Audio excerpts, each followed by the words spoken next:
Now, how about them damn Celtics? All right, we're here with another Boston Celtics video. Today, we're talking about the shots. So, obviously, the Celtics obviously shot infinitely better one night over the next, and one was a win and one wasn't. Celtics lose to the 76ers on Monday night, or Tuesday night, sorry. Tuesday. And then they beat the Grizzlies on Wednesday. One night they shoot historically bad from the field and bad from three, particularly in the first half. The next night they blow the doors off of a Memphis team that's not very good because they shoot otherworldly. And I thought it'd be interesting if we look at the shot profiles, look at the shots they got, the percentage of shots that they got in certain spots, how they, performed, and see if they truly did a better job shooting, in terms of the offensive process. So the shots just went in. For what it's worth, I asked Joe Mazzulla directly that, and he said shots just went in. Like, did the same thing. I thought about it in the moment too. It just felt like they were getting the same shots, or I think they got better shots against Philly, and they just didn't fall. But we can take a look. Yeah, we talked a little bit about this last night. I know you wrote about it for Herbert Houdini.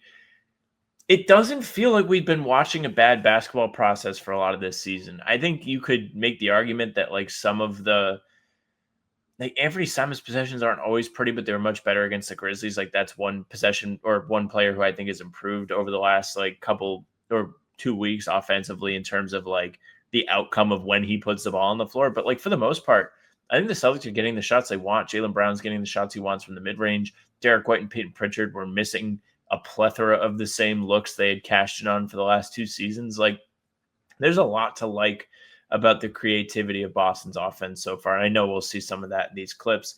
And as Joe Mazzulla said, they just made them.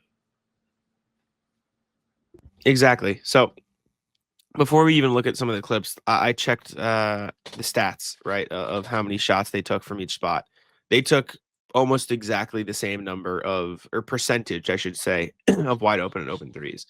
They took 33 wide open threes and 15 open threes against the Grizzlies of their 51. That means there were 3 contested threes. And they took 20 wide open threes and 15 open threes against the Sixers, which meant that there were 3 tightly contested ones because they took 38 threes versus 51 threes, which is also, part of how defenses guard you. But here, you want to start with the Grizzlies? Or you want to start with the Memphis clips? Let's start with Philly, if that's what okay. you have queued up. Yeah, I've got both. So we can do some Philly shots first. Let's just watch 5 threes, and then we'll go and we'll take a look. Right. All right. So it's a random sample size. It is truly just the first 5 threes they got. I mean, that's not a wide open 3. I don't know what a wide open 3 is. They run these types of plays constantly. That one went in. It was an open 3, kick to the corner. Defense helps out Derek White. Open-ish, yeah, but it wouldn't fall under the tightly contested category. It would probably be the 4 to 6 feet away. That one's a pull-up. Jaylen Brown. That's one of the contested ones. The team. I get to take those ones. Run a screen here. Hauser comes up. Anthony Simons comes off the screen. Kicks to the corner. Great pass. Wide open corner 3. Derek White doesn't go in. Okay, we'll watch one more, then we'll switch to Memphis. Okay, well, we don't even get to see the play, so we'll actually watch one more because we didn't see what happened because we were watching Nick Nurse. It went in. Maybe that's one of the contested ones, but the process of driving, kicking, finding the space, you can understand how the Celtics are getting to it. For what it's worth, there's a wide open Sam Hauser one, right? If that's what you're looking for. That was a beautiful seal by Garza on the pass, by the way. Here's Memphis. Pritchard, about as contested as the ones we saw from Derek White in the corner. Late contest, 4 to 6 feet away, probably not a wide open one. Maybe a late contest there too, but doesn't matter. He took it. Celtics get a good bounce fight on the glass. This is the same play, so they get another 3 out of it. Kick back out to the corner. Look at that. Similar wide open Derek White 3. This one goes in. Yeah. Right? They're going to get a transition breakthrough here. I think this is Pritchard who takes it because the Grizzlies are fighting on the glass. Yeah, I think he just pulls up in transition here. Oh, no, he kicks. Jordan Walsh, 3 from the corner. That's like the Minot 3. It was a good 3. And it was in rhythm. Thought it was going in real time. Remember watching it. Derek 3. And look, these aren't even going in. I feel like we saw them make more of the other ones. That was a ridiculous play, by the way. I don't know about you. I'm not noticing much different. in the way they're No. getting to these threes. We've Shit, seen you could Luka probably Garza take pick. this 3 million times. So here's what I'll say about this play in particular. I'm trying to figure out what game exactly it was. There was one game I remember specifically noting that they looked him off on these, and he had been making them in like the recent stretch of games before that. And I was just like, why are they looking off Luka? Like, he's actually shown he can make these shots. They should let him get them in the pick and pop situation. Shit, Jack, you don't have to do it. You probably pull up a game from last year and we watched the threes, and it would be a similar process of like getting good looks.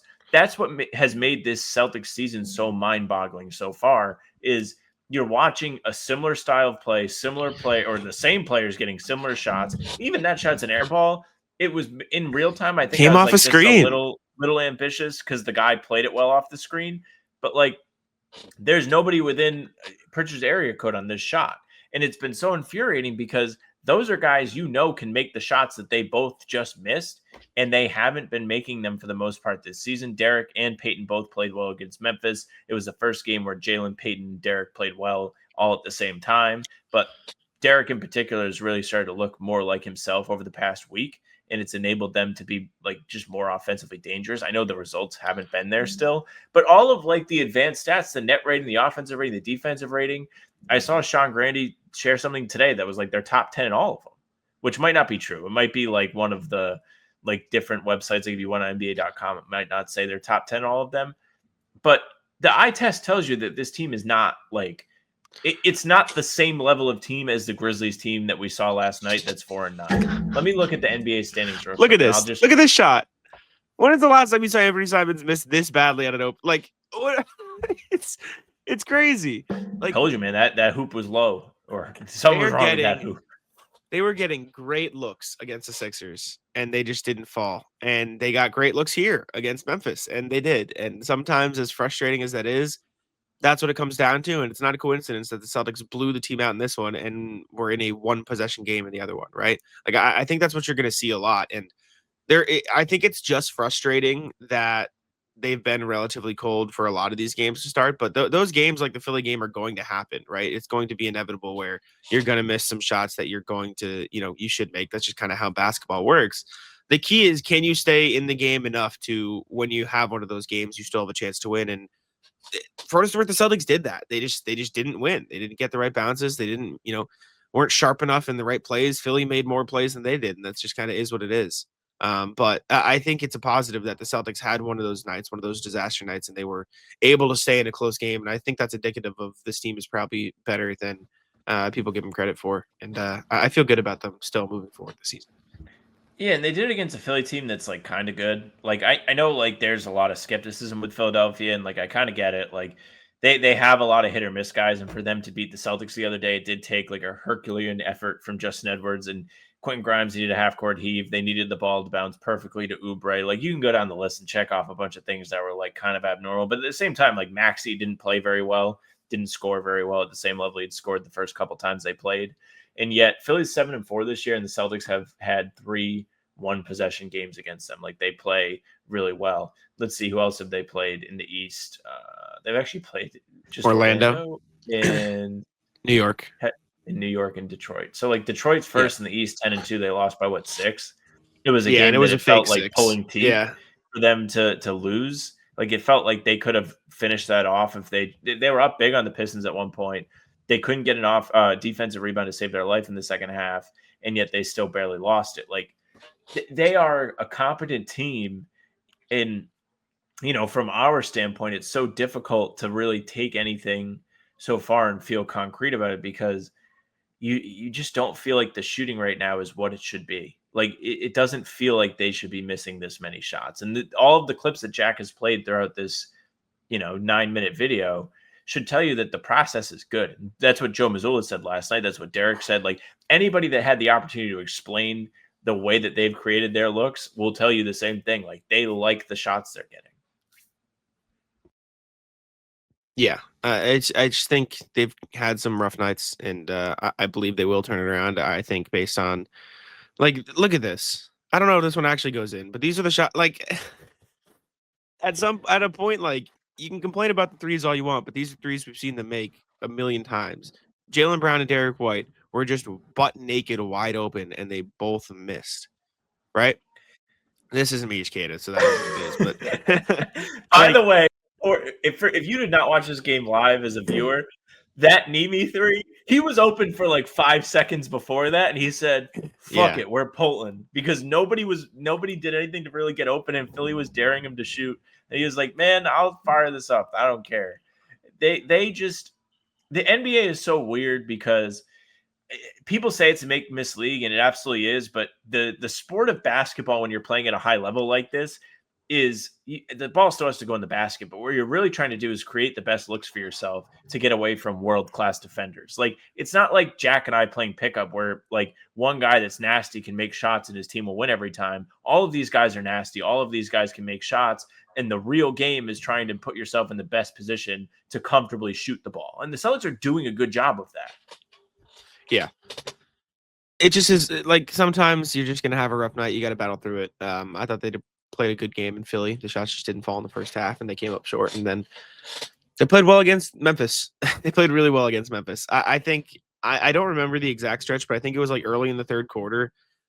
They got every offensive rebounding. They got a little lucky with the bounces, and that just like sometimes that's just how it goes, right? And it leads to, they were already winning at that point, but sometimes winning isn't as straightforward as, you get to the right shots, you win. You gotta make them, and sometimes that's out of your control. As weird as that sounds, like sometimes they're just not going to fall like they did in the first half against Philly, and then you got to find other ways. And Celtics scrapped and clawed their way back in that one and came out short. But we'll see how it goes from here on out. They got the Clippers and 2 Nets games coming up, so they've got a good chance to bounce back a little bit in the standings here. Let us know what you think. Appreciate you ever tuning in. Leave a like, subscribe, and I'll Sam take it out.